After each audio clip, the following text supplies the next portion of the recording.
ময়নার লাশ মসজিদে পাওয়া গিয়েছে। তো এটা নিয়ে আমার বড় ষড়যন্ত্র মনে হচ্ছে। এটা একটা বড় ধরনের বিপদ আমাদের বাংলাদেশে। আমাদের দেশে যে বাংলাদেশের যুদ্ধ লাগাবে ইন্ডিয়ানরা, তার কিছু নমুনা। এখন আপনি বলবেন যে নমুনা কিভাবে? আপনি ভালো করে ভেবে দেখুন তো, যে কিছুদিন আগে আমাদের নবীকে নিয়ে কটূক্তি করলো লালমনিরহাটে, তাই না? এটা আমাদের একটা ধর্মে আঘাত করার জন্য। যখন সেখানেও তারা সাকসেস হতে পারেনি, তো তার কিছু আগে যদি আমরা ফিরে যাই, ব্রাহ্মণবাড়িয়ার একটি ঘটনা, তারা কোরআন শরীফ মূর্তির পায়ের নিচে রাখছে। এটাও কিন্তু একটা যুদ্ধের আলামত, যে বাংলাদেশে ধীরে ধীরে যুদ্ধের দিকে নিয়ে যাচ্ছে। এর পিছনে একমাত্র আমি মনে করি ভারতেরা, ইন্ডিয়ারা দায়ী। অথবা আপনারা ভালো করে যদি খেয়াল করে দেখেন, মূর্তির পায়ের নিচে তো কোনো মুসলমান কোরআন রাখতে যাবে না। কে রেখেছে? নিশ্চয় এটা ইসকনদের কাজ। কারণ ইসকন মন্দির যখন থেকে বাংলাদেশে আসছে, ইসকন যখন বাংলাদেশে প্রবেশ করছে, এটা কিন্তু বাংলাদেশকে ধ্বংস করার জন্যই তারা একত্রিত হয়েছে আমার মনে হয়। এবং ইসকন মন্দির যতগুলো আছে এগুলো বন্ধ করে দেওয়া। আর একটা কথা বলে রাখি, মসজিদে লাশ পাওয়া গেল কেন? যদি ইমাম এ কাজ না করে থাকে, যদি মুয়াজ্জিন এ কাজ না করে থাকে, তাহলে আপনি কি মনে করেন না যে এর পিছনে বড় ধরনের কোনো ষড়যন্ত্র আছে? আমার তো প্রকাশ্যে মনে হচ্ছে যে এর জন্যে আমি যেটা মনে করছি আর ফিল করছি বা অনুমান করছি, সেটা হলো এর পিছনে যদি এরা করে না থাকে, তাহলে ইসকন দায়ী। ইসকন হিন্দু যারা রয়েছে এরা দায়ী। কারণ হলো, আপনারা দেখছেন কিছু কিছু মহিলা আমাদের মুসলিম মেয়েদেরকে বিয়ে করে প্রথমে মুসলমানের পরিচয় থাকে, পরে হিন্দু পরিচয় প্রকাশ পায় এবং তাদেরকে ছেড়ে যাচ্ছে। ইদানিং এদের দৌরাত্ম এত পরিমাণ বেড়ে গেছে, এদেরকে নিয়ে কেউ মুখ খুলবে না রে ভাই, সত্য কথা কেউ বলবে না। মসজিদে লাশ রাখা মানে বোঝেন, এই নিয়ে যাতে পুরা দেশবাসী কি তোলপাড় করে ফেলে, তোলপাড় করে যাতে করে মিছিলে নামে, যুদ্ধে নামে, একটা দেশে একটা যাতে অশান্তি তৈরি হয়। নতুবা চিন্তা করে দেখুন, ইমাম মুয়াজ্জিনে যদি ধর্ষণ করে, তাহলে মসজিদের দ্বিতীয় তলায় কেন রাখবে? আপনারা বলুন, মসজিদের দ্বিতীয়, সে তো বাহিরে রাখবে মসজিদের, কারণ ওরা তো জানে যে মসজিদে নামাজ পড়তে আসবে। তাহলে মসজিদের দ্বিতীয় তলায় ইমাম মুয়াজ্জিন রাখবে। আবার বখাটেরা, চিন্তা করুন, বখাটেরা যদি ধরেই নিলাম বাংলাদেশের কোনো বখাটে রেপ করছে, রেপ করে ময়নাকে মেরে ফেলছে, তাহলে মেরে ফেললে তো সে রাস্তাঘাটে ফেলে দিবে, মসজিদের দ্বিতীয় তলায় কেন টাঙাবে বলুন তো?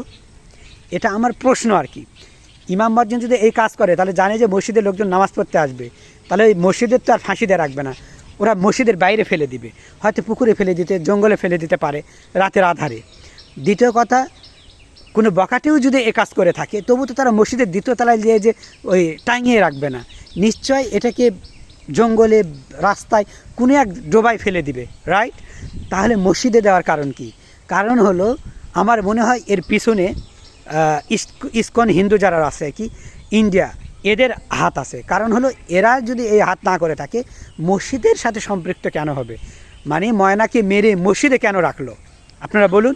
কারণ মসজিদকে এই জন্য রাখছে যাতে করে মানুষ এই নিয়ে মিছিল করে, এই নিয়ে আন্দোলনে নামে। এটা একটা আল্লাহর ঘর, পবিত্র জায়গা, এবং আমাদের ধর্মকে যাতে কুলুষিত করা হয়, ছোট করা হয়, এবং ইসলাম ধর্মেতে যেভাবে ভুলভাল মানুষ যেভাবে ভুল ধরা শুরু করছে, যাতে করে আমাদের ধর্মে, সত্য ধর্মকে ভুলভাল প্রমাণ করে, এই জন্যই মানুষ সর্বচেষ্ট মানে প্রাণপ্রণ উজাড় করে দিয়েছে অমুসলিম যারা আছে, হিন্দু যারা রয়েছে, এই মুসলমানদেরকে শেষ করার জন্য, যুদ্ধ লাগানোর জন্য।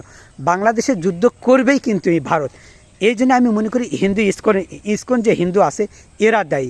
কারণ লালমনিরহাটেও কিন্তু ওই সীমান্ত এলাকায় দেখবেন নবীকে নিয়ে কটাক্ত করেছে, এবং এটাও যে ব্রাহ্মণবাড়িয়ায় এই ঘটনা সরাইল থানায় ঘটছে, এটাও কিন্তু একটা সীমান্ত এলাকা। সীমান্ত এলাকাগুলিতে এই ঘটনাগুলি কেন ঘটছে? আর এর মনে হয়, আপনি মনে করেন না যে এর পিছনে ইসকন হিন্দুরা দায়ী? আমি তো ইসকন হিন্দুদের দায়ী মনে করছি। আরেকটা বাজে খবর, ইমাম মুয়াজ্জিনকে আগে কেন রিমান্ডে নেওয়া হলো? হ্যাঁ, ওরা তার পালিয়ে যায়নি, দৌড়ে যায়নি, ওরা তার লুকায়নি। আমার কথা হলো, ওরা আপনাদের হেফাজতেই থাকুক, রিমান্ডে নেওয়ার কোনো দরকার নেই। কারণ হলো, যদি প্রমাণ হয় যে ইমাম মুয়াজ্জিন এই কাজের সাথে জড়িত, তাহলে তাদেরকে প্রকাশ্যে ফাঁসি দিয়ে দেন। এদের আর বেঁচে থাকার অধিকার নাই। আল্লাহর ঘরে, মসজিদে তারা কাজ করে।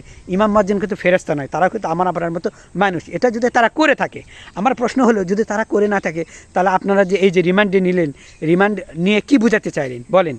আপনি কি তাদেরকে ছোটো করলেন না? ইমামদের মুয়াজ্জিনকে ছোটো করলেন না? যদি তারা না হয়ে থাকে, তাহলে তাদেরকে রিমান্ডে নেওয়া, তাদেরকে যে লজ্জিত করা, তাহলে আমার মনে এর বিচার কি হবে?